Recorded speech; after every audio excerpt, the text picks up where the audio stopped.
Hey everyone, and welcome to CommanderCast, episode 306. We're your weekly source for community, strategy, and technology, hosted on CommanderSociety.com and our home site, CommanderCast.com.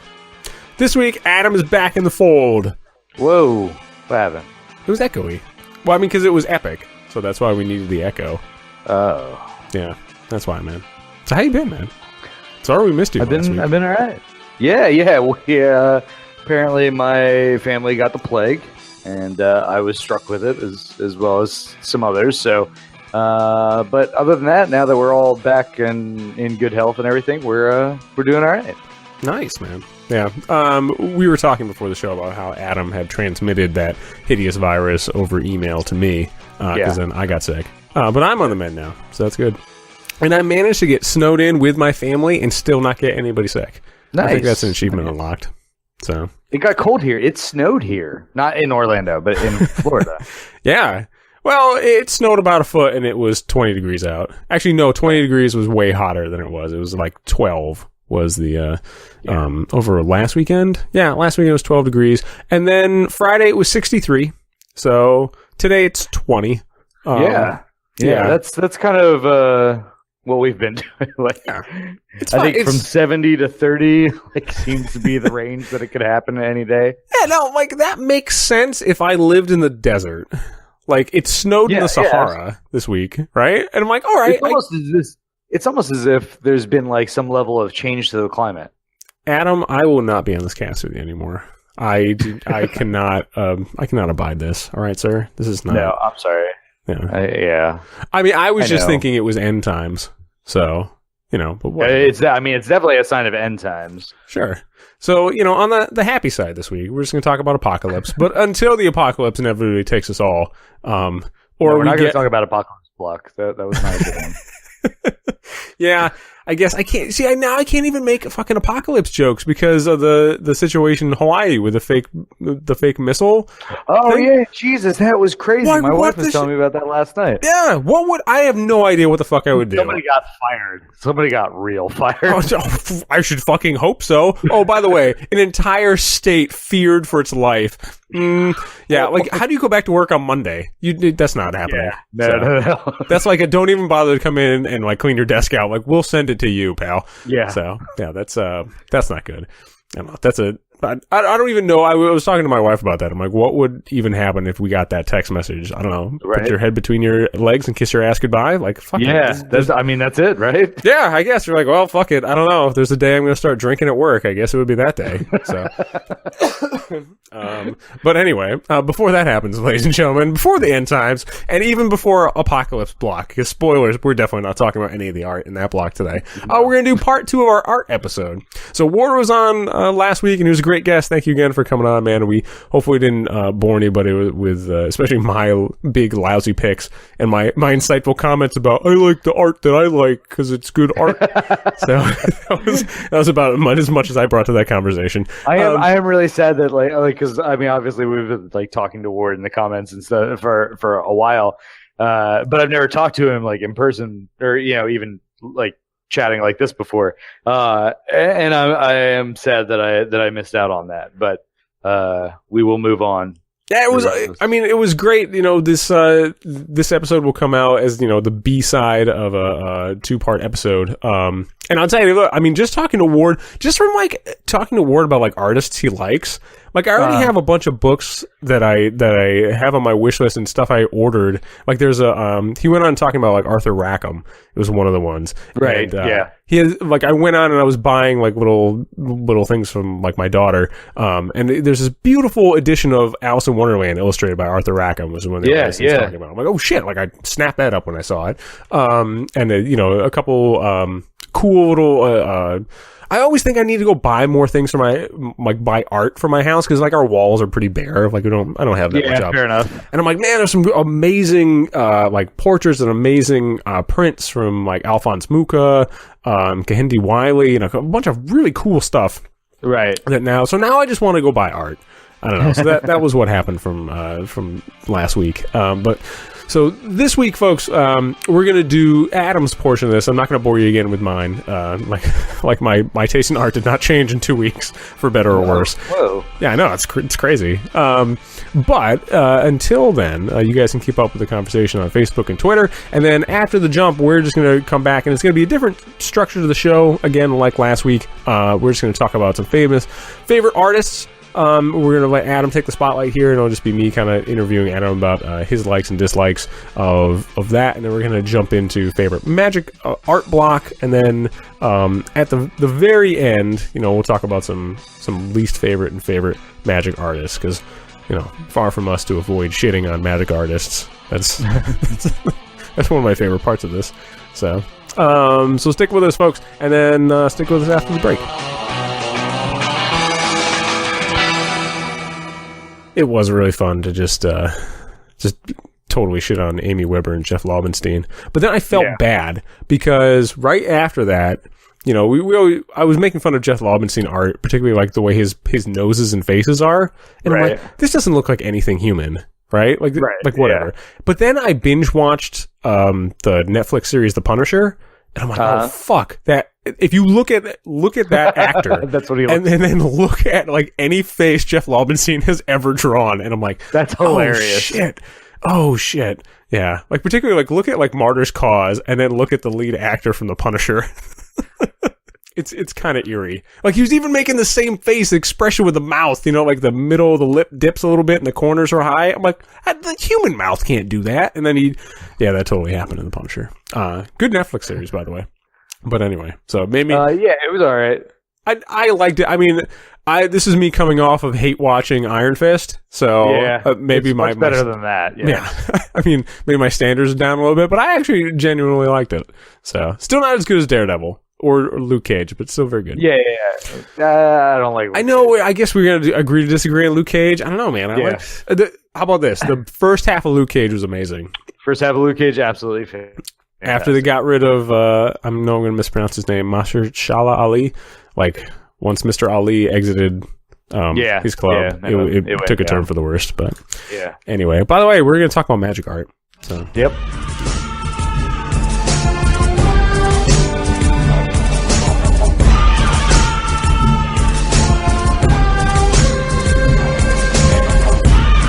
In community this week, ladies and general, we're going to start at the top, and we're going to talk about favorite artists in general, just for some perspective for the listeners. So, Adam, if you were going to, I don't know, perhaps list some of your favorite artists, as you have done in this Google Doc. Yes. Crazy that happened, just as I was talking about it. Take us through some of your favorite inspirational artists. So, it's funny, because before this, I was reviewing what you guys put down, and I was like, wow. Our tastes are really different, because you guys definitely have like a lean toward like actual fantasy style art, with John Howe and Arthur Rackham and things like that's what I think of as fantasy art. And I lean much more toward just abstract expressionism. Okay, all right. Which is stuff that sometimes doesn't look like anything to some people. No wonder you stand up for Amy Weber. So fair enough. There we go. So my favorite artists, they change as my tastes change over the years, but I've always been a fan of Picasso. Not necessarily as much of the abstract stuff. I mostly like his blue period stuff, but some of the abstract stuff I appreciate as well. Mark Rothko. I'm not familiar with Rothko. I mean, obviously I know who Pablo Picasso. Like I went to high school, so I've seen some Picassos before. Right. So Mark Rothko, for those who have not seen them, are they're the paintings that people always use as an example of like modern art that like, oh, I can paint that. No, you can't. But we'll move on from that. Mark Rothko does basically like large color swatches where like the bottom 40% of the canvas will be one color and the top 60% of the canvas will be another color. Huh. And that's essentially it. Or sometimes they'll have like a stripe in the middle also, and but just very abstract expressionist kind of, more trying to go for evocative and contrast and things like that without having, realistic type aspects to it. Then Tamara Delempica is like kind of my splash of, I can't actually place this. This would be like the closest I get to, realism, which is actually, it's classified as futurism. So like if you look at, she has a similar style, not the same as like the cover to Atlas Shrugged and stuff like that. Like that's all futurism. Oh yeah, this is interesting. It does give off that like 20s and 30s vibe though. That's absolutely what it is. Yeah. That's that time period.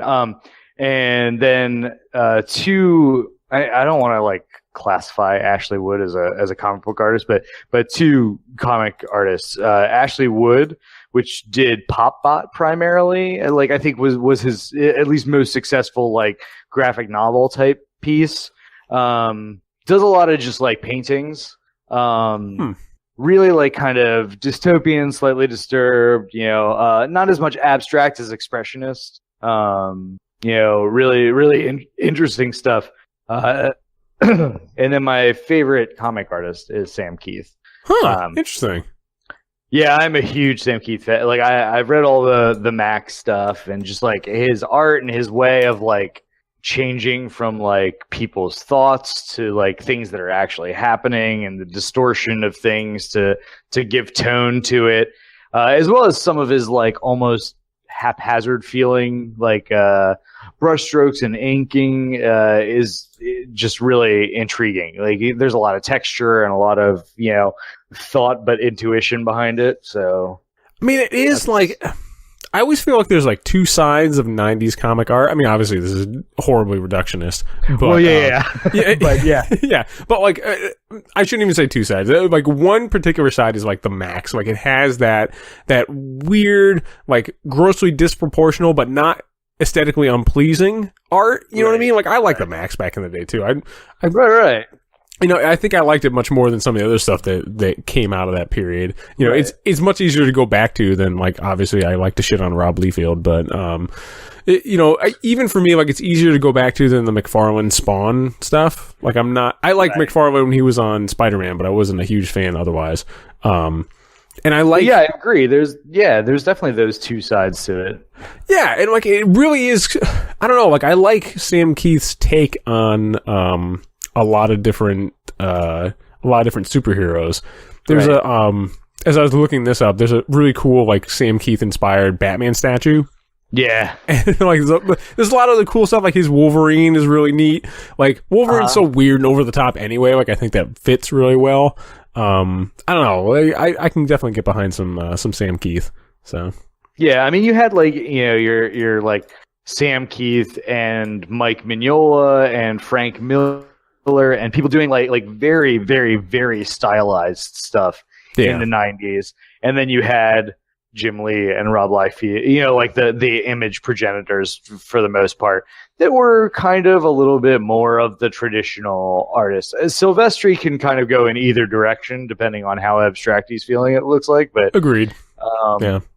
Yeah. I mean, like, and that was the cool part of the 90s is you had a lot of different people doing a lot of different types of art. Take it or leave it. I mean, there was at least a lot of cool variation going on. Yeah, definitely. Like a lot more experimentation. Like they're willing to be. Image, I always thought was not a great comic book company, at least in the beginning. It's done a lot of cool stuff since. Sure, but in the beginning, like the thing I liked most about it was a venue for interesting art. Like for a long time, like there was like Rob Liefeld and the Rob Liefeld clones at Marvel. There was Jim Lee and the Jim Liefeld clones.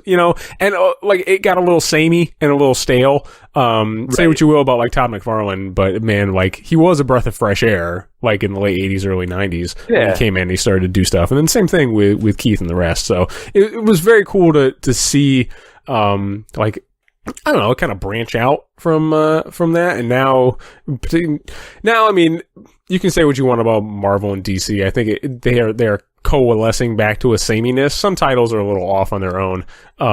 Depending on the artist, they kind of like, they ebb and flow with that, I think. Right. And they ebb and flow with how well they're doing in general. But it's, I don't know, like, I'm almost wistful for like the Sam Keith back in the day. Like those stories were so weird and that art fit the the tone of those stories so well. You know, that's why I remember seeing, like, Sam Keith's art felt weird and exotic, and the stories were weird and exotic, you know? Yep. So the tone of the art and the tone of the stories I think that was a perfect match in the Max. Right. Yeah. So yeah, I mean that's mostly what I'm into. I mean, you know, there are other variations of things that I'm into. Like I like a lot of just black and white, like Sin City type stuff and Mike Mignola type stuff, where like there's just these big blocks of white and black, and then the contrast is where everything actually exists. But yeah, I mean that's pretty much what I am generally into art wise. Nice. Okay. Well, that means a nice, easy transition into your favorite Magic the Gathering block for art. Favorite Magic the Gathering block for art. I was surprised when you were that you pulled this one out. So see, I don't know why you were so surprised, because to me, it's really like obvious. I don't know that you can use that phrase with anything that came out of this block, but all right. Well, I'm willing to entertain this. So, I mean, no, don't keep the listeners in suspense, man. What was your favorite Magic the Gathering art block? My favorite block for art was Mirage block. Let that one sink in for a second, listeners. So, all right. Just bear with me for a second. Yep. Okay. So here's why I like Mirage block more than a lot of them. I like Mirage block because I think that there were certain artists that were kind of at their peak in Magic art. In that they were able to do a good job. You know, they were always able to do a good job with art, but I think that they were able to be more creative. There seemed like there was more creative freedom in Mirage block than you see in a lot of other blocks. You know, things weren't as scripted, and there was a lot of variation in art styles.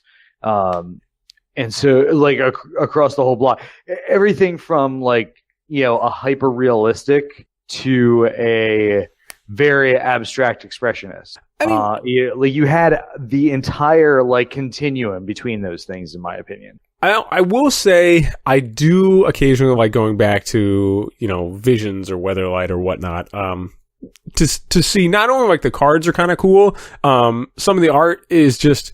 It's just wacky and like you don't find it other places. So I'll go with you on that. I don't know if I'm always going to be on the side of the art, but I like kind of where it's going. Like your first pick is really interesting. So my first pick. So I was trying to pick good representations of a wide variety of artists. So my first one, so I was really just trying to point out like how many different styles there really were in this.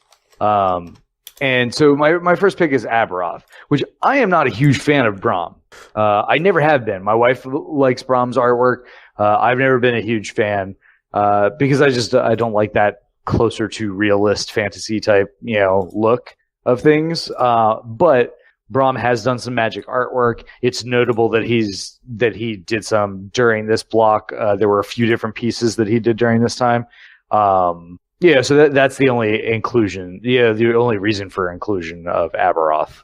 Yeah, I mean, it's funny that you mentioned Aberoth, though, because now that you had said Ashley Wood, like, it has that almost kind of Wood-esque, I mean, forgive the pun, but, like, I can see the overlap, or I can see the similarity in the aesthetics, you know? Yeah. And it is always kind of a cool card. Like, I always kind of threaten to put this in, like, a, you know, -1/-1 counters deal. Because it's one of those weird-ass cards. I mean, for listeners who obviously don't have Aberoth like at ready at hand. It's okay. You'll live. Yeah, you'll be all right. It's a 6-mana 9/9. Its cumulative upkeep is put a -1/-1 counter on Aberoth. Right. Which is like there's just neat things I think you could probably do with that. I don't know. And it's just gigantic. What do you think? Like Swamp Thing-esque creature? Yeah. I mean, I think that's a decent description of it. I mean, yeah, like detritus animal thing. Yeah. Yeah, it kind of looks like the living incarnation of like one of my cat's hairballs. Right. Yeah. So that sounds like a nightmare. But yeah. Now my next pick being by one of the most lauded artists in Magic, but at the same time being somewhat ugly and much more like dark than this person usually gets, which is Aku Jin, done by Therese Nielsen. This looks like a much darker thing, and much less like accurate and mindful piece than she usually does. And like the angle and the way that it's structured in frame is like meant to make you feel uncomfortable. Yeah. And I think that it does that. It totally does. It is one of the more evocative pieces of art, I think, in this whole block. Yeah. You know, there's just like that dark background and that weird shambling. Like you can't quite. You can definitely see the face, and the rest of it takes a while to come into focus. You know. Yeah, absolutely. And like I like that. I don't know. It gives me that vibe of, you know, like, I don't know, when you're like a little kid. This is fucking horribly dates me, but you go into the horror section of the VHS store when you're a little kid and you're looking through like the covers. Like that's what it looks like to me, you know? Yeah, absolutely. Yeah, I'm 1,000 years old, but whatever. Yeah, but I mean, like obviously Teresa Niersen has done some of the best and, you know, most sought after, you know, magic art, you know, from Force of Will to, you know, the Guru Lands, right? Didn't she do those? She did do the Guru Lands. Yeah. You know, like just an amazing artist overall, you know, but an interesting take on her art. And she did a few pieces throughout this block. That's not the only one. It's just one that I wanted to highlight. And my next one is by Rebecca Gay, which is it Gay? Is that how I always say your last name, or is it Gway? I've heard it. I say Gway, but I don't know if that's right. I'm just I don't either. Me. I mean, who knows? So I've heard people who probably know more people in magic say Rebecca Gay. So all right, let's go with that. But so Angelic Renewal is, again, she's done a few pieces for this block. But Angelic Renewal was one that just like, you know, kind of stands out because you can see everything very clearly what's going on. Because she does tend to have like in each of her pieces a slightly monochromatic palette. You know, like everything is kind of like samey, but she creates contrast more with the shadows. Not a lot of stiff, hard lines. Never been a huge fan of her overall composition. Like I feel like this could be framed a little bit better. But her actual like painting style is like just unique and interesting and something that magic definitely needs. Yeah, I'm a sucker for watercolors. I mean, Ward and I talked, we gushed about Teresa Niersen and Rebecca Gay quite a bit for obvious reasons. I mean. But this is just a great, like, this is another iconic piece of art, I think, from Weatherlight. It's amazing. Yeah. It's a great card, too. But yeah, I really dig this one. Right. Your other one? My next one is by a fantastic artist that Mark is a huge fan of.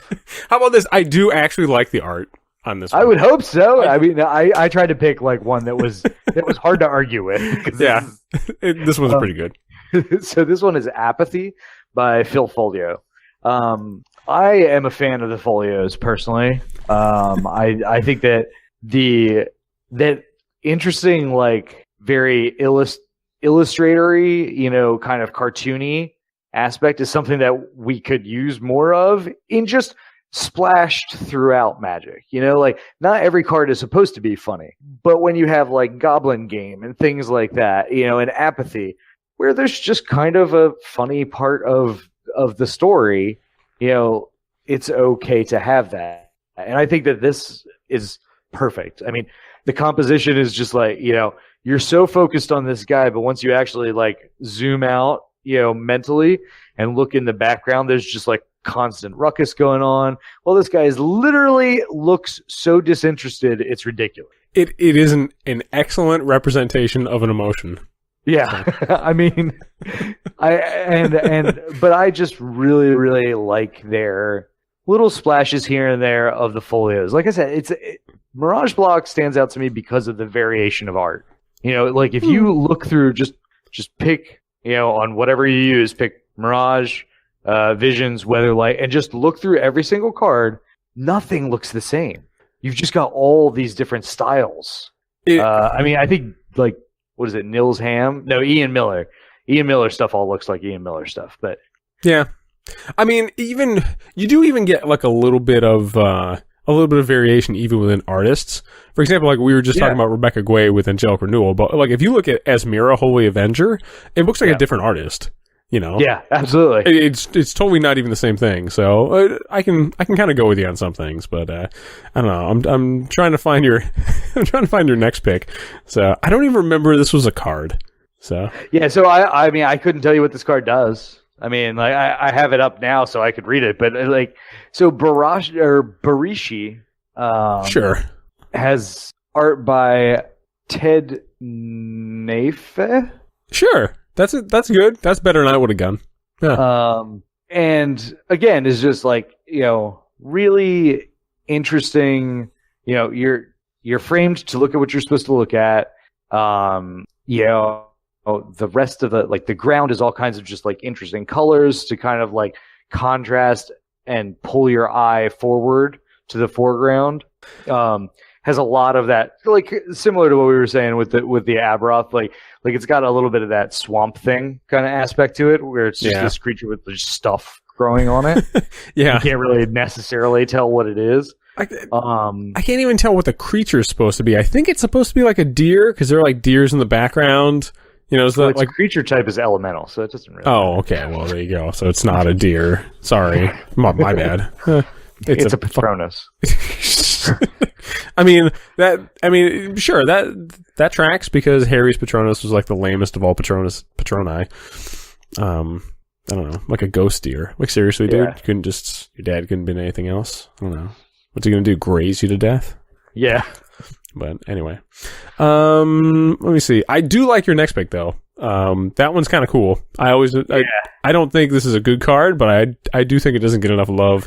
No. Let's be clear that I'm only picking cards that I like. I think that the art is interesting to examine, not they're good cards. Sure, yeah. That don't totally go works. out and buy any of these because you think they're going to be playable. Yeah, that is an excellent caveat for these shows. Yeah. So Bone Dancer is my next one by Scott Kirshner. Bone Dancer is really interesting and stands out a lot from everything else that's going on. It almost looks like it's somewhat like construction papery. Like there's almost like a cell shady kind of aspect to it. There's this massive contrast and just like the shape, because to me this is an examination of shape because there's not a ton of detail in like the arms and things like that, but what there is there's a like almost stark white background. Obviously it's a little yellowed, and then an almost pitch black foreground of a character, and all you're left with is this weird shape of like jagged angles and things. Which kind of leans toward like abstraction a little bit, where you're concentrating on the line and the form more so than the rendering of it. And that's why I think it's really interesting. That said, he obviously like fantasied it up a little bit in that like there is some detail, but the detail that's there is not particularly great. I mean, like look at his, the character's stomach, like, he drew a six-pack the way any 15-year-old person, would draw it, The six-pack is what drew your eye in this. Yeah. Well, yeah, no, I mean, it's not rendered with like a horrendous amount of skill, like somebody like Braum, who Sure. is a very good, like close to hyper-realistic fantasy artist. This doesn't have that same rendering quality, but it has much more quality, and I prefer this to Braum. It has much more quality in overall composition. Yeah, I mean it's one of those. I mean, I have to apologize for like lacking the specific vocabulary to express this, but it reminds me of if you get a bunch of different artists together. If you've ever seen like an exposition of artists who tackle the same subject, and they all have like a slightly different artistic take on it. This seems like someone having, like whose job it was to paint like a Day of the Dead mural or something from a very different standpoint, very different, aesthetic than something you'd normally see. It's very captivating. It definitely draws your eye, like you said, because of the contrast alone, and because you can't quite figure out what the hell's going on in it. I always kind of want to play this card anyway, just because it gets stuff from graveyards onto battlefields. This would be the worst. Like, don't play this card, but I don't know. I kind of want to. Yeah. Anyway. All right. So my next one is Carrion, done by Jeff Darrow.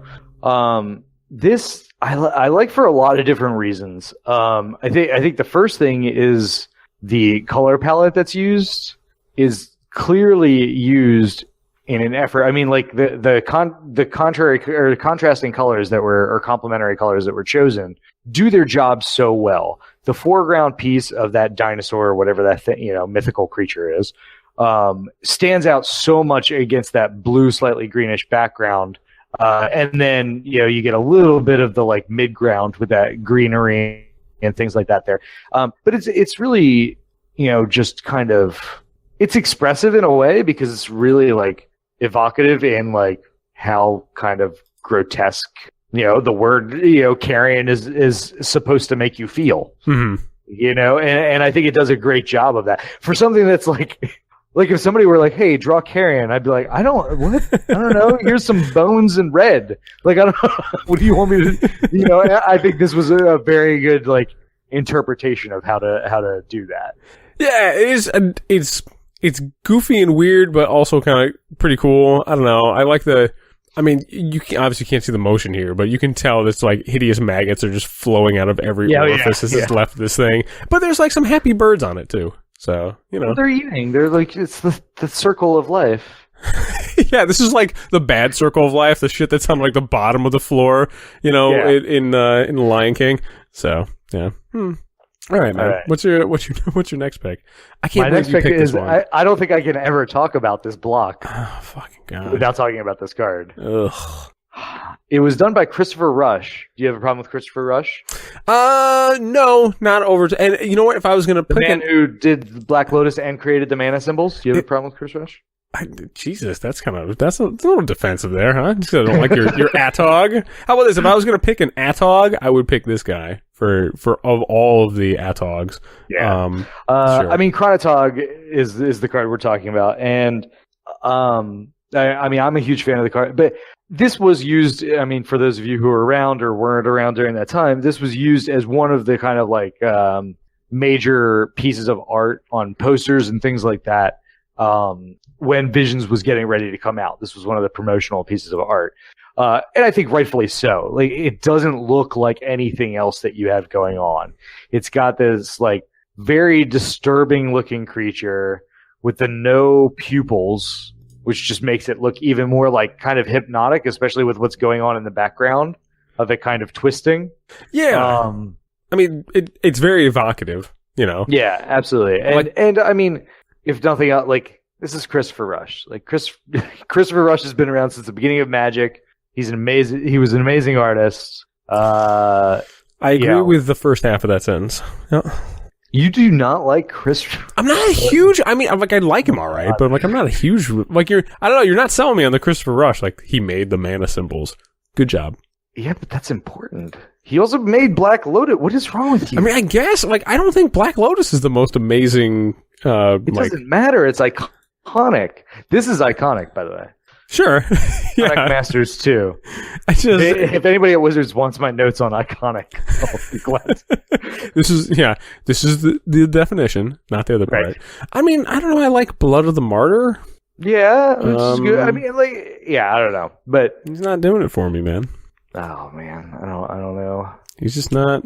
I don't know. How about this? I like Craw Giant. We have talked about Craw Giant before on our Rampage episode, and I like that art, and that's a thing that he did. I kind of like Dark Heart of the Wood, even though it's a little on the nose. It is very on the nose. That card. That card's hilarious. Whatever. So we'll move on from that. And if you don't like this artist and you don't like the lands that this person does specifically, then I don't know what to do with you. But, all right, John Avon. Coral Atoll, I think, is one of the better examples. You can see so much depth and distance, even though it's a generally monochromatic, tone to the whole thing. It just shows you exactly what you think of when you think of Coral Atoll. It's just a beautiful, perfect piece of art for a land, which I think he does a great job of. There's a couple fish in this, but there's no creatures, there's no action. This is just a nice piece of art. It is. I unashamedly run this card saying I do like the art. So hey, this got better with Blood Sun. It's Yes, it did. I was about to say you're not going to put them in the same deck, but yeah, you totally would. So Yeah, why not? yeah, yep, 100%. I would put the whatever this line is. Is this what is Visions? This came out that add the whatever color and a color list to your mana pool. That came out in Visions, right? Yeah, I believe so. Yeah. That's like a cycle. The original Cruise, I think they were from Visions. Yeah. So that totally works. Okay. Yeah. And I do like the art. How about that? And they are good budget lands, but I mean, the art, like John Avon always does an amazing job on every single set of lands that they give him. Sure. Yeah. There's something to be said for a really good landscape artist, you know? Yeah, absolutely. I'm a sucker for a good landscape artist, man. Your next one, I definitely like. Very cool. Oh, okay, interesting. I was going to say that I thought you would hate it. So the next one is, I have the artist's name wrong, so I apologize for that, but it's Crystal Golem by Mike Dringenberg. Yeah, that sounds about right. Yeah, I hope I'm saying that right. And I like this because like it went a little literal, like it's a little on the nose, like you were saying. Yep. But I like that it wasn't one of those like I'm gonna make make him look like Iceman or something like that. I'm glad that it wasn't like one of those super comic booky like no. If you make everything just look like a reflective surface, but make it a dude, like that's fine. Yeah, I mean. This doesn't look like that. This actually looks like this thing is potentially made of crystal. It makes me like every time I look at this card, it reminds me, or it doesn't remind me, but it makes me think that this is where the guys who programmed Dark Souls got the aesthetic for the crystal golems in that game, because it looks just like someone took a portrait of which it. I've not played, but that's thankfully for you, like they're getting remastered soon, so. You'll be all right. Just wait till May, and you should be all set. I was watching some, and I think I would be really bad at that game. But I mean, it's whatever. It's to each their own. Like I don't do competitive shooters, so I would fucking suck if you put me in PUBG or any Call of Duty anything. Well, yeah, fair enough. But I could get down with some Dark Souls. So, but the thing I like most about this art is that, like, impressionistic quality, like those shafts of light coming off them aren't the typical, like, weird, like, circular halos. It's just kind of like weird little, like, misty rays almost that are kind of like, obscuring the background. I really like this art. So.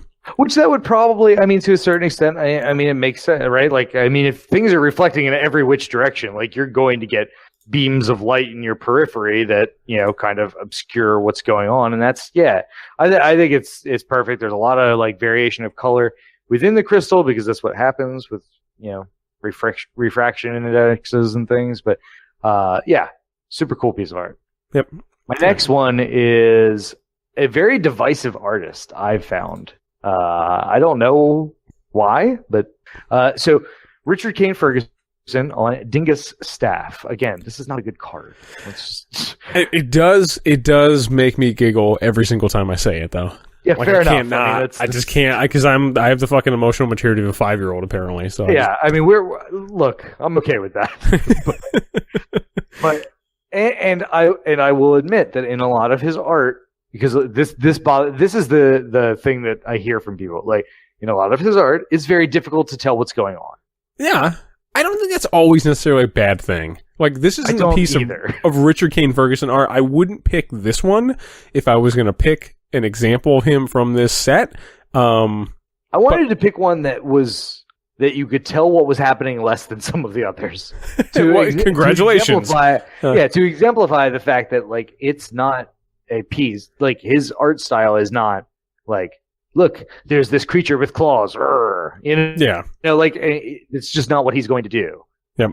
I mean, like, I really like his art on Desertion, for example, also from this set. Yeah, Desertion's good. I like Dissipate a lot. Dissipate is really good. Yeah, like a lot of Richard Kane Ferguson, like I'm 100% behind. He has that like weird album art quality to him, like it's evocative of a thing rather than being a literal interpretation of a thing.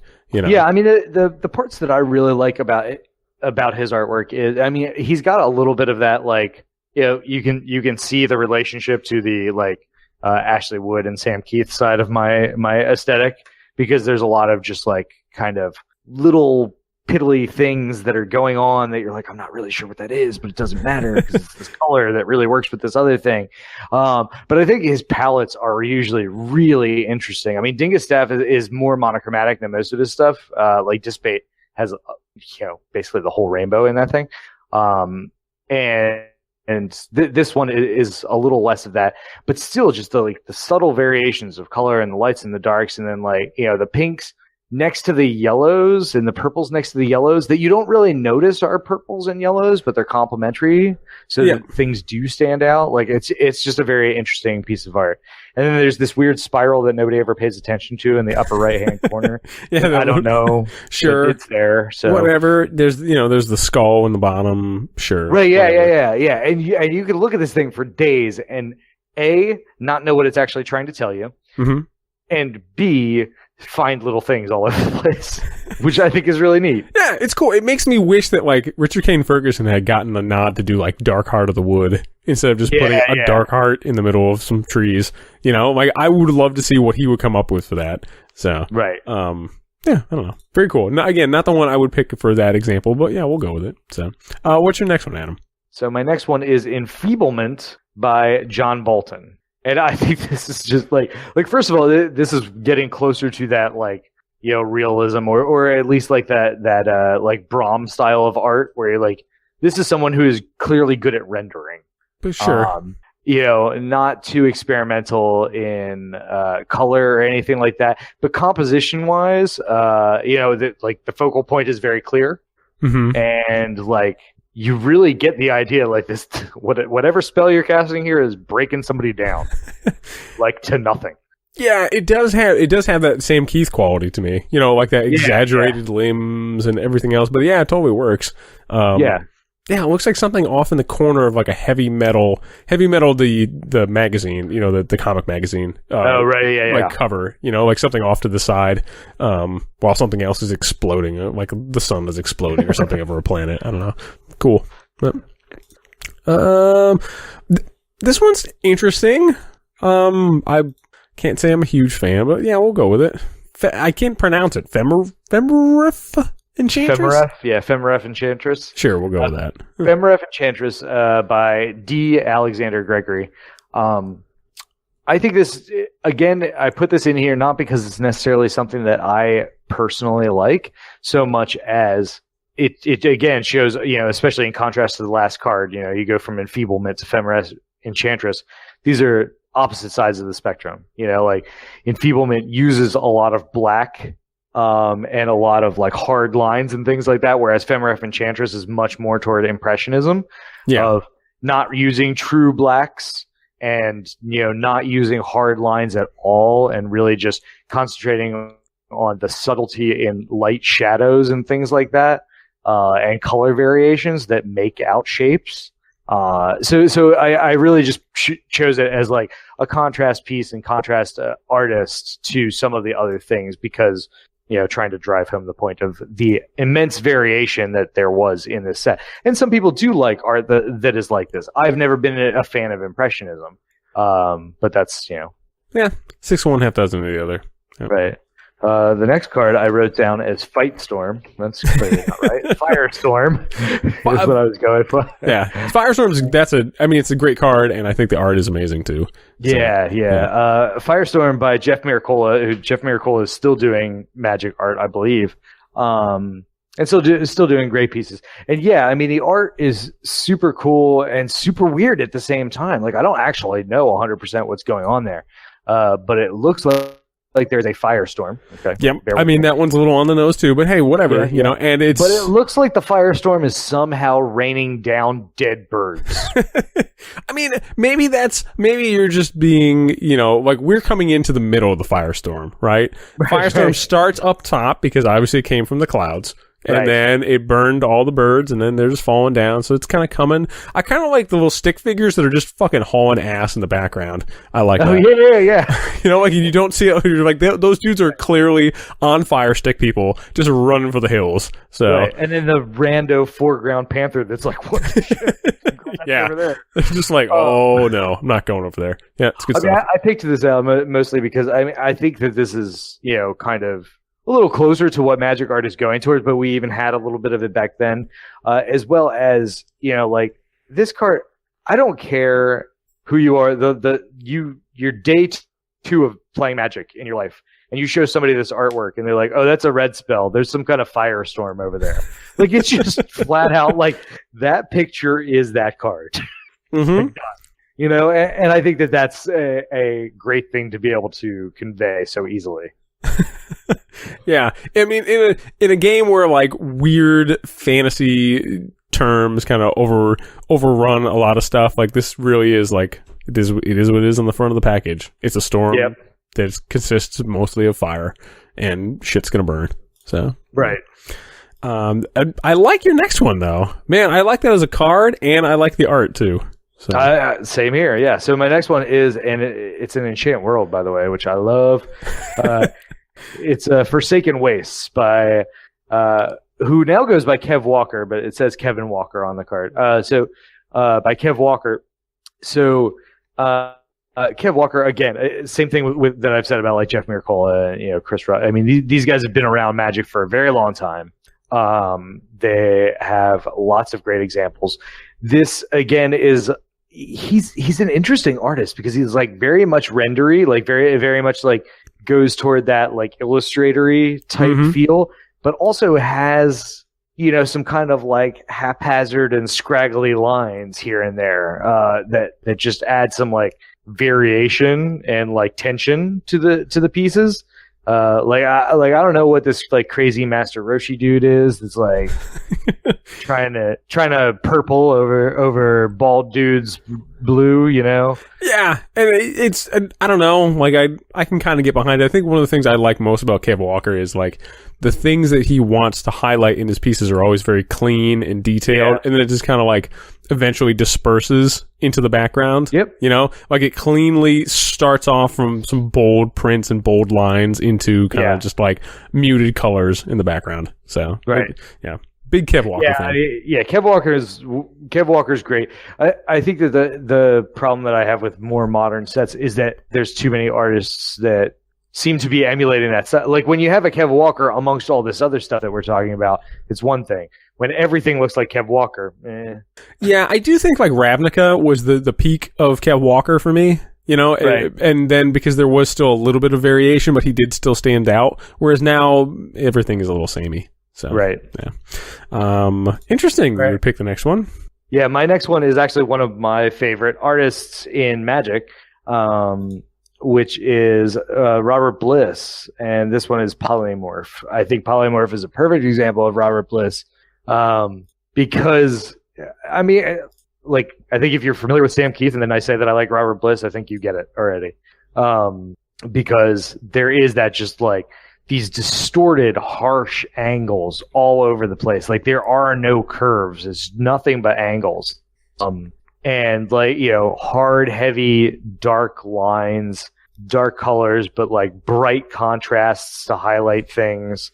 Polymorph was another piece of like key art when this set was coming out. What was it, Mirage, right? Yeah, Mirage was coming out. It was all over a lot of the packaging and stuff like that. I've always loved this.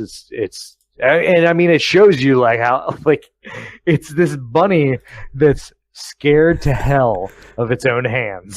Like that's what's going on, because it's turning into something else. Like it's just super cool. Yeah. The thing I like most about this art is like I actually like it more. They kept it in future sets, but they cleaned it up a little bit. In the Mirage set, you can see like it almost has like a greenish filter over it. There's almost like a haze over it, But if when it moves into 6th and 9th and 10th, Magic 2010, it cleans up and the art just gets better for it, Right. Because again, like you're talking about with the contrasts and whatnot, like he didn't redo it. It looks like they just kind of touched it up. It's almost like when you see those, like when they clean an old portrait, yeah, absolutely. Yeah. Very cool. So my next one is by Natalie Hertz. It's Infernal Harvest. Now, I want to start off by saying I am not a huge fan of this art overall. However, 1, pointing out the variation in art. 2, there are some interesting aspects to it. The shapes within the composition, like if you were to just break this into its composite shapes, you basically have like a half moon at the bottom with this triangle coming up. and then this like almost Eye of Sauron thing in the background is your negative space. I think that's interesting. I think this kind of like weird forced perspective that's like too perspective-y, like your vanishing point like disappears halfway through his face or something. Like, I think it's interesting. I think it's got a lot of cool things going for it. It looks very sinister and infernal. It does scream Visions to me, right? Like it screams this block to me because this is the last block. I think you could get away with that. You wouldn't see this in future blocks. Right, and I think that's the thing that I kind of lament and miss is that ability to have the creative freedom. That said, I'm not a huge fan of the piece of art. I just wanted to point out it's now neat. The next one, I am a fan of the piece of art. I am also generally, not always, generally a fan of the artist. The next one is Mischievous Poltergeist by Dieter Lizzie. I do like this art quite a bit. Yeah. Dieter Lizzie was I think became popularized primarily through D&D, right? He did a lot of the Monstrous Manual stuff back in the day and things like that. I think so. I mean, he's done an awful lot of fantasy art in general. His magic stuff is some of my favorite stuff he's done, though, or some of the famous stuff I've seen. Yeah, Dieter Lizzie is a unique artist in magic. Again, like a style that fits in, but also is so much its own thing. Like you can pick out a Dieter Lizzie piece of art. Sure. I don't know why we stopped using him, but he doesn't really do art for Magic anymore. But this was just a really cool piece. My biggest problem is like he draws creatures really well. I don't love the way that he draws human-esque figures. It's it has its own kind of aesthetic, right? Like it's when Dieter Lizzie draws a face, he draws a certain kind of face. Right, exactly. But I mean, like that ghost is just super cool looking. Like, totally looks mischievous just by its face, and it's like being weird. Like it's just a super super fun piece of art. That's very different than everything else that's going on in the set. Yeah, I think my favorite piece of Dieter Lizzie art, if anyone takes a look, he did one of the editions of Giant Growth for 8th edition. And it's just this massive mouse like staring down a dragon, right? It's really good. Like if you're gonna do Giant Growth, like this is probably my favorite Giant Growth. Yeah. But yeah, I don't know. Dieter Lizzie, I'm a fan. He has that Arthur Rackham thing going on, which is now there is a little bit of that where it's like very kind of like washed out watery colory over some like pretty stiff, and rigid like black lines. Yeah, and it's very fantasy, like fairy tale. Oh, yeah. Like his goblins look like the more mischievous goblins, not the crazy thing that you're trying to get, like it looks like something out of Alice in Wonderland. But not pirate monkey goblins? Yeah, pirate monkey goblins. Yeah, creative choices these days. We'll see. That happens. All right. So my next one is Morin Fen by Carl Critchlow. I always loved the art for this card. Like I don't even. It was hard. I was just looking at it and I was like, all right, how am I going to articulate what it is that's great about this card? So the shadow work is amazing. Very much somebody who understands light and shadow and how to emphasize things through that. In addition, compositionally, you have a lot of interplay between the positive and negative space here that makes things really stand out. Even though like the rendering a lot of people get caught up with like liking digital art and liking people who can render particularly well, and there's not a lot of attention paid to that. I mean, look at what covers a third of the canvas here, which is the wing of the thing. That's not particularly rendered well. I mean, it's but at the same time, like this thing looks scary and ominous, and between the mixing of the color palette as you fade down, the superposition over the moons in the background, which is like highlighting his butt. So yeah. I mean, this isn't the Carl Critchlow that I would pick. Like I talked a little bit about how much I like Carl Critchlow. This isn't one of my favorite of his pieces, but it is a neat little it's a cool thing that stands out in this block. So. Yeah, it's one of the things that screams Weatherlight to me. So, right, now here's one we're probably going to really disagree on. All right, so Paradigm Shift by Cliff Nielsen. I actually like this one. Okay, all right. I'm totally a fan. So I don't. It's a shocker. We disagree on art. Yeah. So the reason I picked it is because of the variation in art. I mean, this is it's a multimedia piece from what I can tell. Those are, I believe, pictures of actual hands that have been, mixed with a lot of other media, paint and, different color film, and things like that. That's at least what it looks like. If this is painted, then that's an amazing painting. But I don't believe so. I think this is a multimedia piece. Which is really interesting and something you never see in Magic. True. Yep. It doesn't really convey anything. I mean, I guess there's some kind of dichotomous thing going on here, but that's yeah. I mean, what are you going to do? Paradigm shift to me. If someone gave you the here, go illustrate a paradigm shift.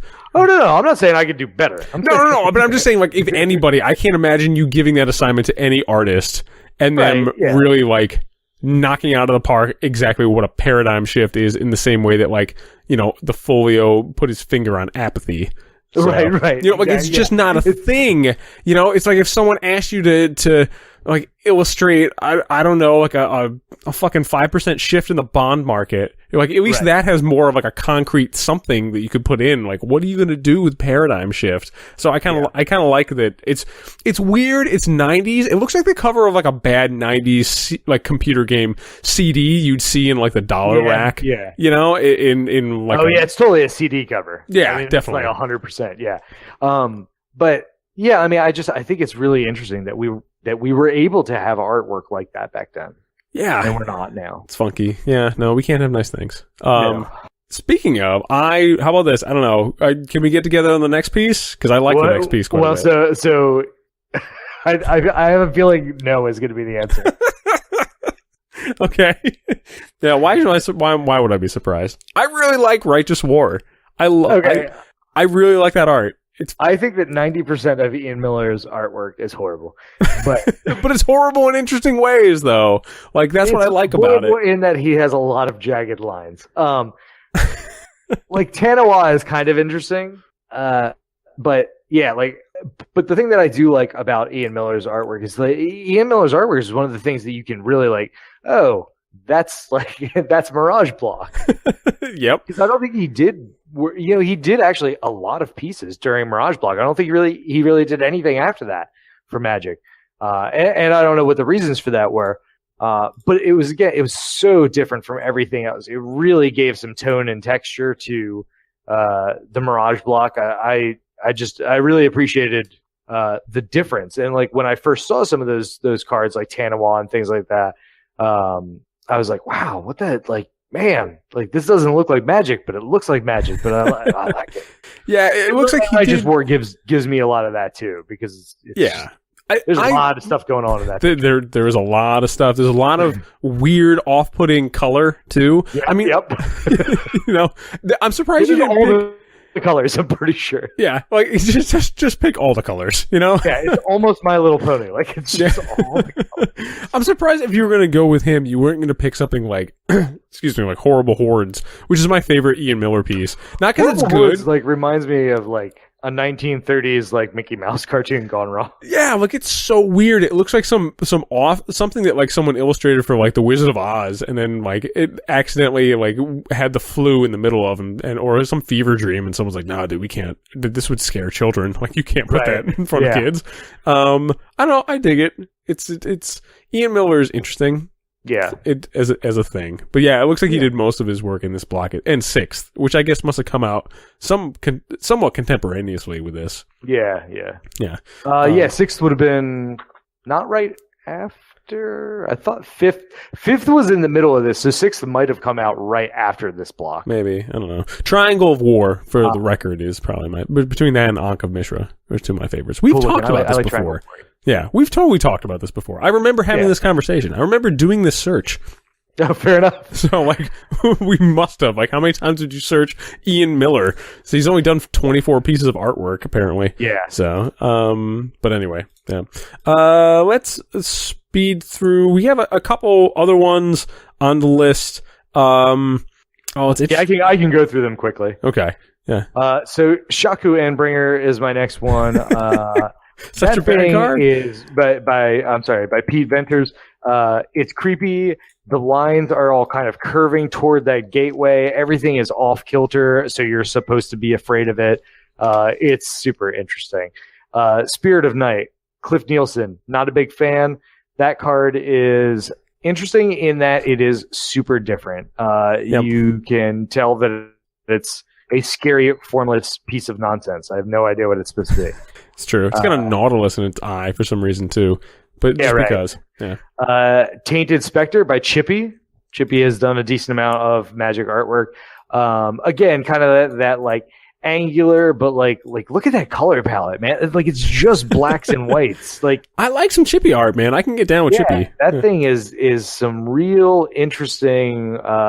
Tainted Spectre. I love the way that thing works, and again, it looks so different from everything else. Yeah, that's in the set.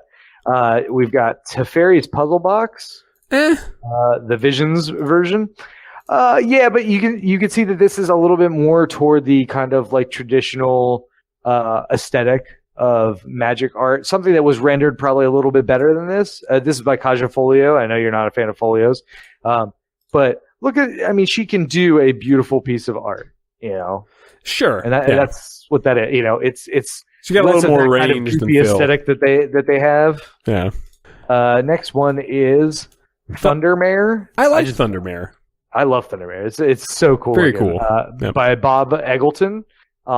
It's just really like if you're gonna design a creature, like a magic creature, like that's a cool design for a magic creature. It just very looks cool. It doesn't look thundery, which is the only problem I have with it.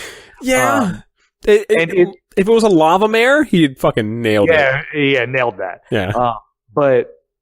This is kind of what we've seen Magic go toward. Like I think if Thundermare were made now or Lava Mare were made now, like that art would still be used for it. It still matches the aesthetic.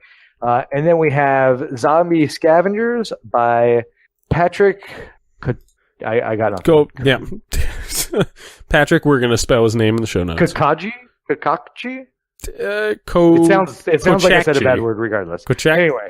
Koshakchi? I don't know. Yeah. Nope. We tried. So I apologize, Patrick. But just again, really interesting. Like there was a lot of surprisingly like monochromatic artwork in this block, but where the actual like figure styles changed so much. Yes. Very interesting use of shadow here. Like look at the lower legs, the way that those are shaded, to really indicate that they're like these kind of like distended bellied, like weird leaning over in a creepy way creature. I don't know. It's just a very good use of the light and shadow there. And then the faces are just the scariest.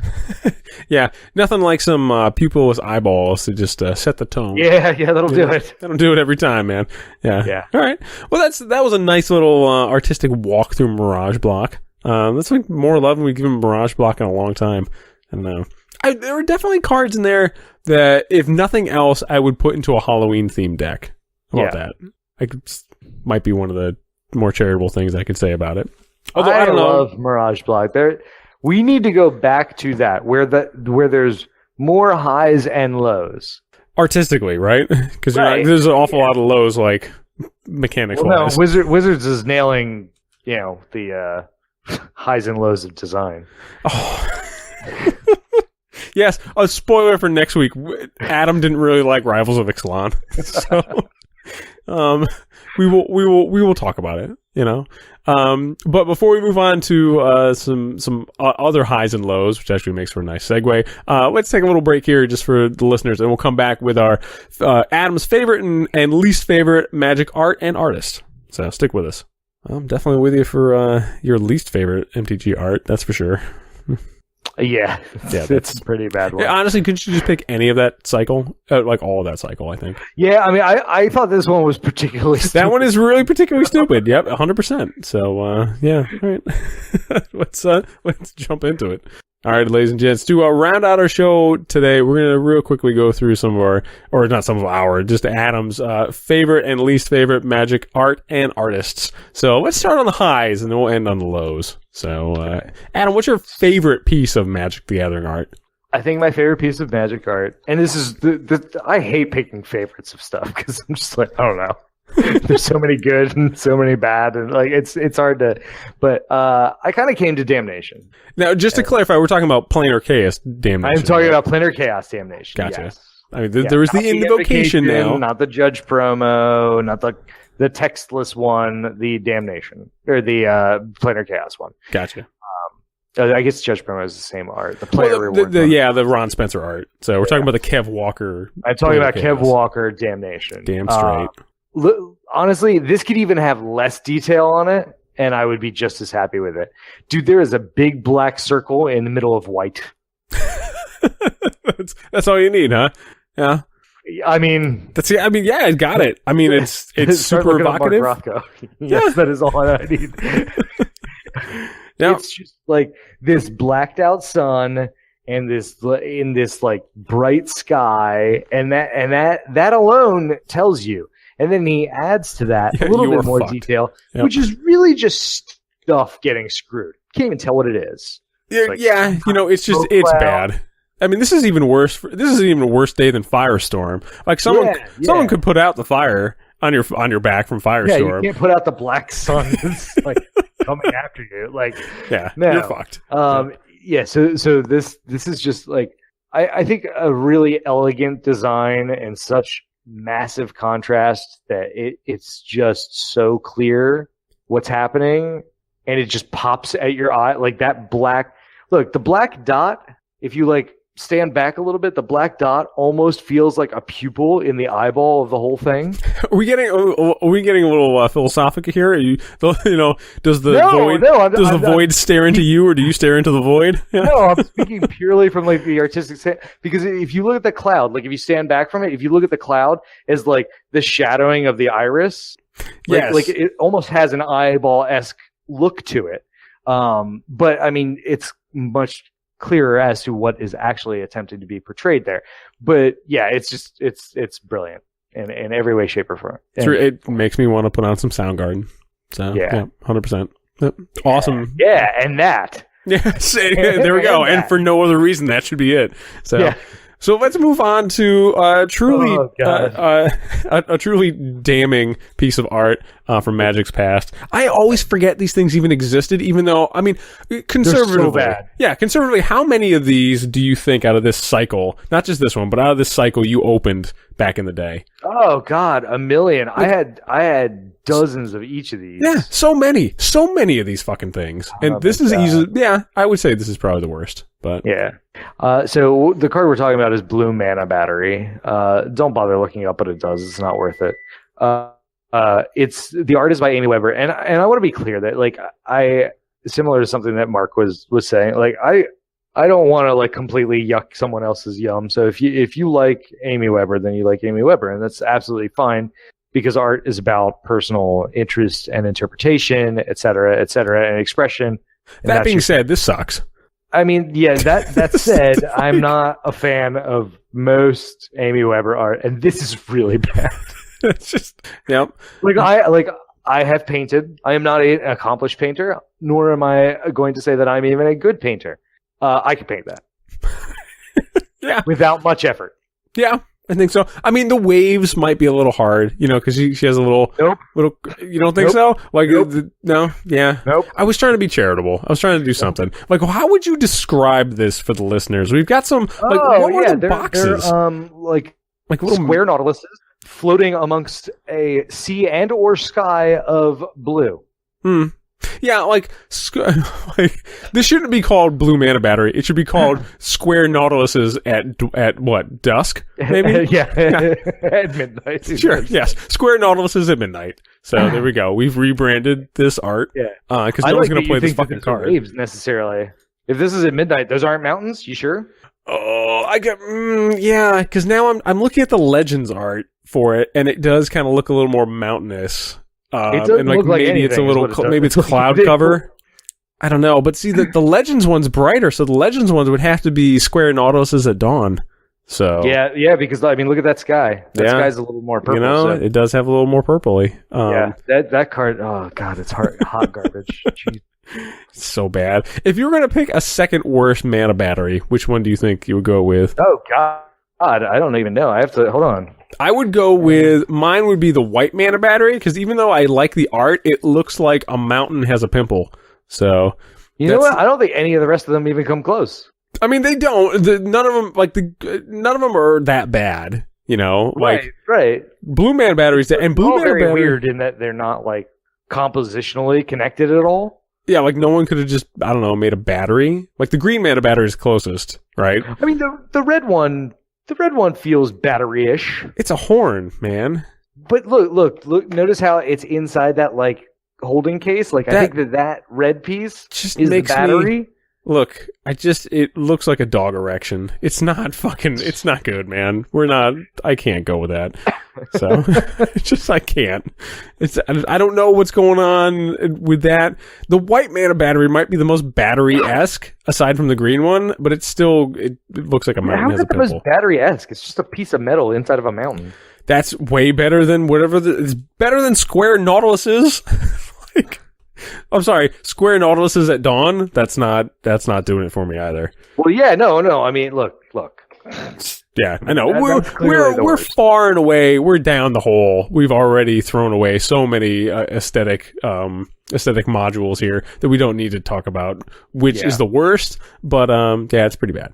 So, also, I don't know why we never got. Is there a colorless mana battery? I don't think there is. No, why not? We didn't get a colorless mana. I mean, that would be a shit card too, but that would be real bad. Yeah, like I'm sure there's a card that does like a colorless thing like this. This is probably like I think there's a toy that does it. Like it's literally some kind of toy. I forgot what the fucking name of it is, but it does something similar. It's also a bad card. But anyway, moving on from least favorite art, we're gonna take another high. We're gonna oscillate here back to like your favorite Magic artist. So. Yeah, so this was super hard, but like when I tried to think of like being evocative, also rendering, composition, stylization, all of those things put together, I came to Robert Bliss as my favorite. Now Robert Bliss, to the best of my knowledge, has only done 15 cards in Magic. It appears so. Yep. But I really just. I mean, some of his stuff is so great, and they're on some of the more iconic cards. Sure, yeah. It's on Polymorph, Pacifism, Reanimate.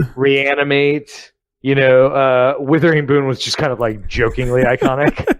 Yeah, I mean, I love Withering Boon. I don't know. There's something about his like heavily muscled and yet huge gut characters that I love. Like no one's ever played this card ever, I think, since it came out, but Endu and Kundu Cyclops. Kundu Cyclops, yeah. Holy shit, is that the fucking perfect example of like a sloppy six pack that you will ever see. It's great.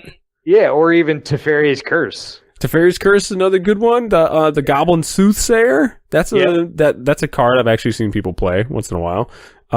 It's not good. But yeah, like I don't know, like it's really cool. Like, or he's really cool actually as an artist. Most of his cards are kind of garbage. Mortuary actually is one of my favorites of his too. You know, like just fucking weird, man. Just it's like a rat living inside a zombie's head or something. Like I don't even know, but it's like awesome. I'm down with that. Yeah, yeah. I mean, pacifism is just again very similar to like what we said about apathy. Like the way that pacifism is drawn. Yep. I do love pacifism is like, my favorite piece, I think, of Robert Bliss art. I take it back. Like that is just the mouse decorating him and the deer like putting like garlands around him across this like it's so good. Kind of like it's just it shows exactly what it's supposed to show. Amazing. Yep. Very nice pick, man. I always forget he did Reanimate too. And Reanimate's a really nice, like kind of creepy interesting anatomically. Yeah, I feel like in Magic's history, there have been some times when an artist just nails it so hard that they're never going to change the art. Like Reanimate is that, right? Like because as many times as that card has been reprinted, and holy Christ, it's like $20 now. Jesus. Like I don't think they're ever going to change that art because it's so good. You know, it so is what it is and stylish at the same time. Yeah, it's great. Yeah, I mean, my favorite is probably Polymorph. If I had to pick a second favorite, it would be Withering Boon. Everything from like that giant like beam that's just stark white coming out of like, and there's all these other different colors. The hair thing that's going on that is like actually actively trying to balance the piece of artwork against the big black piece that's in the bottom right corner. So it's trying to add equal weight to both sides, as well as like the like scraggly little legs and I love everything about that. Yep, looks really cool. Very cool. We should move on to the one that I'm pegging as my least favorite. Oh man, you picked a winner here. The internet is not going to be happy. Oh, how is the internet not going to be happy? I think I forgot this dude even. Oh really?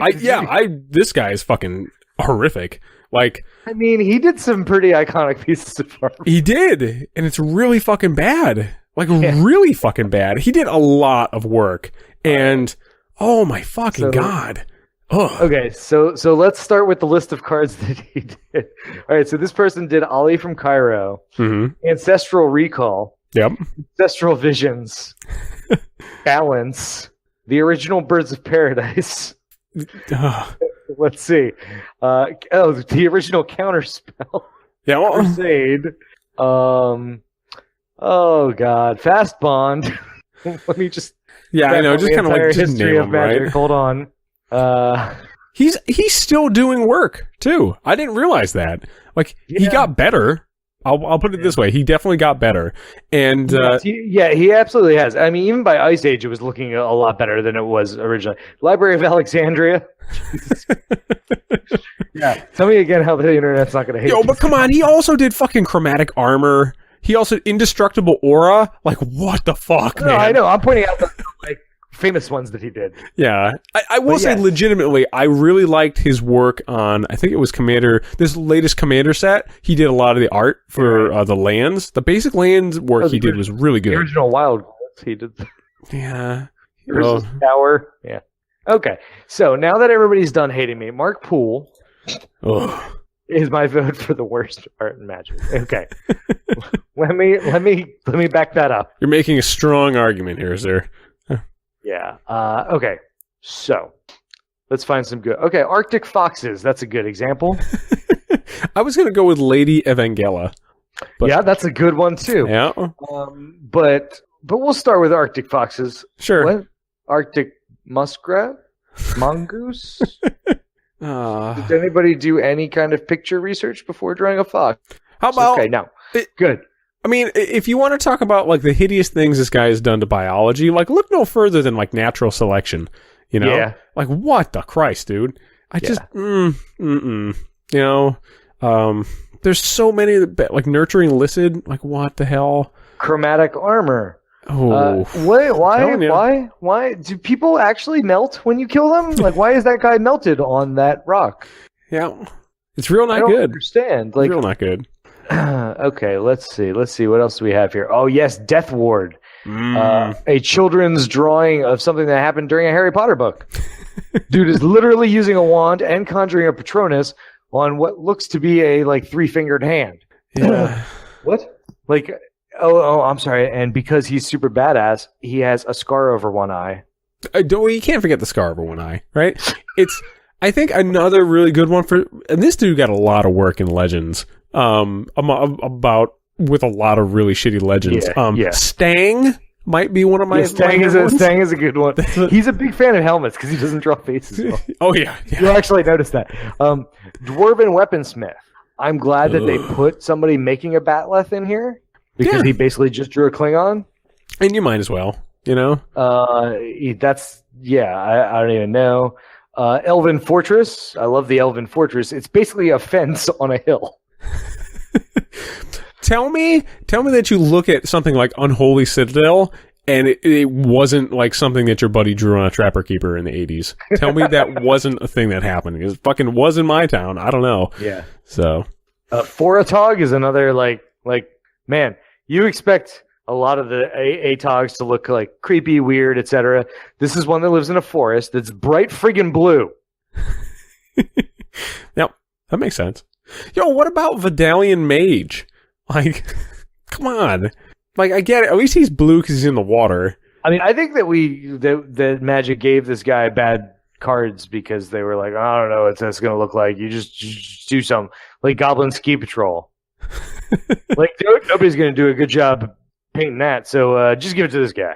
I also like when he has like regular cards that are just like normal, bland fantasy cards. He sometimes just still manages to cock them up in really funny ways. Like Varchild's Crusader is just a dude on a horse being like, "Oh fuck it," he's like 2 seconds away from quitting. It's the best. You've got King Suleiman, who apparently has one hand coming directly out of his shoulder. Yep. Forget forearms or actual use of foreshortening in the proper way. Kil'jaeden Warrior, Knights of Stromgold, are those not the same character? Yeah. I do like... Giant helmet? Yeah, there's always the giant helmets. I mean, Torsten von Ursus. There we go. What was it? Torsten von Ursus. Not like that one doesn't roll off the tongue very easily, but... Oh, yeah. That's a pretty hot one. I mean... Dude, just check out the wing I'm ears. sorry, I also forgot. So funny. I also forgot. Didn't he draw half the dual lands? Yes, he did. Yeah, Tropical Island is him. Yeah. Yeah, so, Internet, I'm just saying. Come on, man, it can't be good. Look at it before you say I'm wrong. Yo, I mean, look at Thrawn Forge, man. Look at Thrawn Forge and tell me that wasn't like a poster for like Atlas Shrugged at some point. That he just put on a card. Well, look at Stormseeker and tell me that wasn't like every metal album from the early 80s. Yeah, that's really good. Like, no, can you play? I like Piety. See, Piety is the exact opposite of apathy. like in Apathy, you're like, that guy's apathetic. In Piety, you're like, I have no idea. I don't know what that guy feels at all. Piety kind of looks like that dude is just kind of reading on the John. Exactly. So, and it also has a quote from the Quran on it. Well, but that was very. I mean, because it came from Arabian Nights. So yeah, that was very common in Arabian Nights. We can't. Yeah, sure. Yeah. Things were not what they are now. Sleight of mind. Sleight of mind is good. Like, sleight of mind. It's got a mind. It has a mind, and he just draws a brain with shit around. It's so good, man. How about this? To be generous, there is like Reflecting Mirror from back in the day. I kind of like from the dark. It's still not good, but yeah. Oh, fuck no, it's not good. But like, what about the Staff of Zegon? The guy with a mohawk spewing black from a dragon-faced staff. He's wearing like a Harlequin outfit. I'm telling you, man, like you look at this and then you look at, which I actually thought was one of the cooler pieces of art out of Amonkhet, which is Painted Bluffs. I refuse to believe it's the same fucking artist. I refuse, man. Like that gorgeous composition of that, of those bluffs and the sky and the palette that he used, like. Oh yeah, absolutely. And like that's the dude who did Phantasmal Forces? Well, so I mean, I'm glad that. Yeah, but look. Like, was he 12 when he was doing the other ones? Hey, look, there's no people in this. Yeah, true. Which I'm totally fine with. Like, give me like a really. I don't need more Kil'jaeden Frost Beasts in my life. It's true. That's true. I mean, yes, this is Painted Bluffs. Clearly shows that he's grown as an artist, which happens with most artists, But sure. So that is a good, and I hope it keeps going in that direction. And I don't mean any disrespect to Mark Poole. I mean, this was all stuff that he painted, 25 years ago now. It was probably gotten a lot better as an artist. And, again, if people like Mark Poole, then they like Mark Poole's stuff. That's fine. But yeah, it does not do it for me on any level. Other than the iconic pieces. Like, I'll say this. I know what balance looks like. I don't like the way the balance looks from an artistic perspective. If they ever reprinted balance and it didn't have Mark Poole artwork, I'd be pissed. Yeah, fair. And he did, what was that? What was that one that's not Restore Balance, which is a neat little callback to his own art. Yeah, absolutely. Well, he did the same thing with Ancestral Recall and Ancestral Visions. Sure. So I like that. That was that whole time spiral. I mean, thing. And Ancestral Visions is obviously significantly better drawn than Ancestral Recall. Yeah. Because again, it was, 15 years later or whatever it was. How about this? He did a mean chicken in Foul Play. Yeah, and the donkeys didn't look too bad either. Yeah, they're all right. Gaia's Touch. What do you think? You want to say? I think it speaks for itself, really. I think it speaks for itself as well. I think it does. I think that one can pass without comment. I feel like the listeners can look up Gaia's Touch, and everything will be all right. Yeah. It's just, again, like the dude who did Havenwood Battleground did some of the prettiest artwork on lands in the modern sets in Commander 2017 and in Amonkhet. I can't wrap my fucking brain around it unless there are literally two different mark pools. Yeah, I mean, I know. Because I know that we got to go, but I looked at your least favorites. Also, Amy Weber, I understand. I totally get it. Jeff Labenstein, I'm not as I don't hate it as much as you, but I totally see what you mean. Wards, Jesper Mirfers. Yep. I have to agree on 90% of the artwork. Except, that said, I am a real big fan of Banshee. I can't remember if I said anything about Banshee, but I do like that one. Banshee and Elves of Deep Shadow, I think, are both really cool. I like the Banshee one, I think, because he breaks his own rules. But again, like, you can't make that argument because, you look up Jesper Myfors and Banshee's there, but then you scroll up and then there's Bad Moon. Which is bad because it has a sad face in the moon. Well, and Alcor's tomb is just like Boris who knows Devil what happened Boon, with perspective and lines. Fucking camouflage, clay statue, the original class of Sardia, No, there's a lot of bad. I'm not defending the choice. I think Jesper Mirfors was probably a decent choice.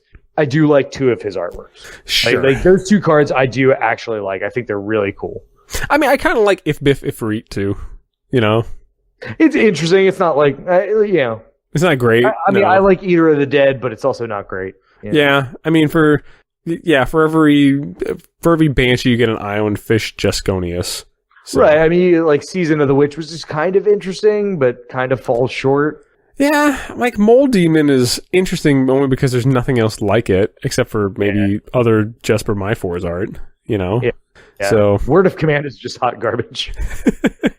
I mean, I like it because it's so it's so bad. It's so fucking bad. But it's not good. How about this? I will say, Season of the Witch, I really like. Very evocative. I like that card. Yeah, it's not good, but I do like it. I mean, you get there's also I don't know. Sisters of Flame totally looks like a Firestarter cover to me. Like, it just looks like that book. Oh, God, that card is horrible. That art is just... Yeah, there's so many. Like Smoke, too. He fucked up Smoke. All he had to do was make Smoke. What the shit is the thing in the middle of Smoke? That's a dude. That's a dude? How is that a dude? What do you mean, how's that a dude? Is it a lawn gnome with lightning coming out of his hands? What the fuck is that? No, it's a wizard with a conical cap, like Mickey Mouse, with a beard, and he's shooting lightning out of his hands. It's an electrified lawn gnome that's shooting fucking lightning smoke. I'm not saying it's drawn well, but that's what it is. Well, we're just going to have to agree to disagree, I guess. How about this? The Fallen? I like the Fallen. No. No, you can't get in the Fallen that? No, it's ish. No. Yeah. Goblin King is just horrible. Witch Hunter. Huh? Land Equilibrium. That's evocative. Just sunset. It is, it's really, really bad. I do like he did the other half of, he did the other half of the most famous lands, the most famous dual lands. Oh, yeah, no, I know. Which is, it seems appropriate. It's like two halves of the same. Scat Zombies was the one card, from way back when. I'm pretty sure that's the same art from Alpha, right? Yeah. I remember seeing that. That's a contender for worst art. That one is the one you'd pick? Come on. Yo. Scat Zombies? Oh my God. Look at it real quick and look at it in 5th edition. No, not 5th edition. Yo, come on, man. Look at Thallid. Revised. No, I'm sorry. There are look at the one all the way on the right. His mouth goes all the way through his cheek. You can't even tell what he's wearing, and he literally has hairs like a Peanuts character coming out of his head. maybe it's been a rough time for Peanuts, man. If the apocalypse can come to Archie Comics, why can't it come to Peanuts? I'm just saying, this is real bad. That's a real bad painting. I mean, I don't think it's any worse than Shimmy and Night Stalker, or some of the other. I do. I think it's way worse than that. No way, man! I would totally take Shimmy and Night Stalker. Oh, I wouldn't even put those in the same. No. No, that's funny. I don't know. Living Lands also gets one for me. That's a nice shout out of this is shit. So yeah, it's also expensive as hell now. Really? I think so. If Living Lands is the one I'm thinking of. Well, I don't know. The 4th edition one's only 30 cents. So no, that's not the one that I'm. What's the card I'm thinking of? Man. Land Equilibrium's fucking ridiculously expensive. So maybe no. It's it is a green card that turns all your stuff into creatures. That's from like Legends or something. It's like $150 now. Oy, fuck. Well, I mean, what isn't what from Legends isn't $150 anymore? Yeah, I know. But anyway, all right. So I think we've effectively wrapped up the highs and lows here. I'm glad that we ended by just totally shitting on someone's career in magic art. I like that twice in a row. It's fine because I don't know. Yes, art is aesthetic to a certain. It's all aesthetics to a certain point. And it's all subjective, but I do think when you get like a large majority of people who just look at your stuff and just frown, I'm pretty sure that we can come together about this. So that'll about wrap it up for this segment, and then we will sail right on into the outro.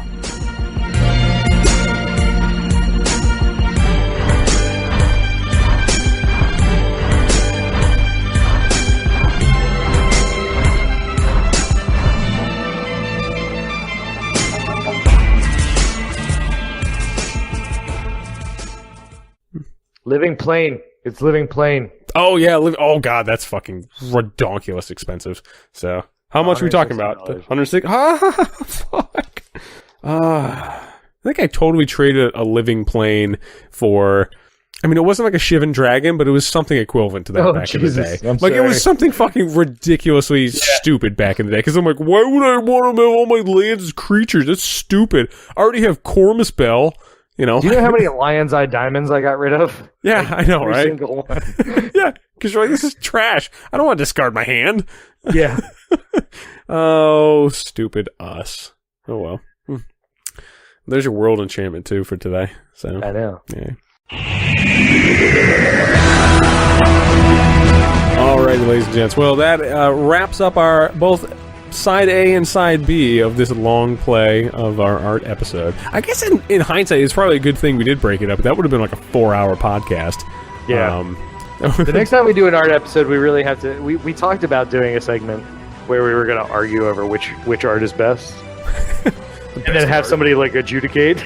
Yeah, we should totally do that still. I mean, so that might still happen. Yeah, we definitely need to do that. I don't know, even if we have to like crowdsource that or something, like we definitely need to put like, I don't know, a poll up on the site or something. That is going to happen in the future.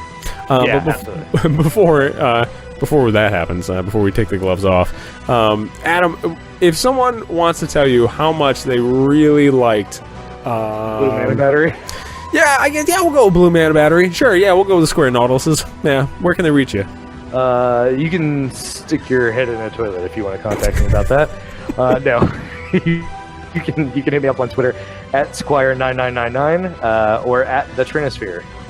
Any future Trinosphere episodes going to revolve around art? Yeah, we should. We've switched up some of our like recording equipment and stuff like that, but we should have a 3-player Rivals of Ixalan Commanders match coming out the day after this episode comes out. So look forward to that. It should be all 3 of us playing some EDH with what is it, Zakama? Oh yeah, the giant dinosaur, Naya dinosaur. Yeah, Zakama, Alenda, and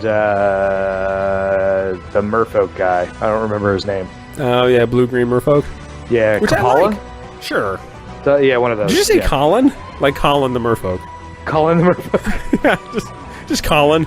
Is it Linda? It's just Colin. Jeff. Colin. Yeah, just like Jeff the fish guy. Hey, Jeff. Isn't that the name that like that gopher that they superimposed over their like gopher yelling? Colin. I don't know. Colin. Maybe. Yeah. Colin would be a good name. I mean, whatever. Maybe his mom was out of ideas on Fantasy Planes. There's like that million monkeys typing in a room will eventually, write out like Shakespeare. So maybe like a million different planes of reality, and then eventually a merfolk gets named Colin. The merfolk. Yeah, Colin the Merfolk. And Colin the Merfolk rises because maybe Colin sounds similar to something scary in their language. I don't know. Right. So we've created so much more backstory than anyone at Wizards has for that character. If it was a comic book, then it would be like KA''LIN. Oh, fuck! I just know we can't. Can we just not? We just. Well, if you want to tell us more stories about Colin the Fish Guy, you can contact us at commandercast@gmail.com. I guarantee, because I'm so fucking allergic to most Magic the Gathering stories, I will probably like your Colin the Fish Guy stories way more. So please hit me up with that. I would look forward to Colin the Fish Guy. So, not Blue Mana Batteries, but definitely Colin the Fish Guy.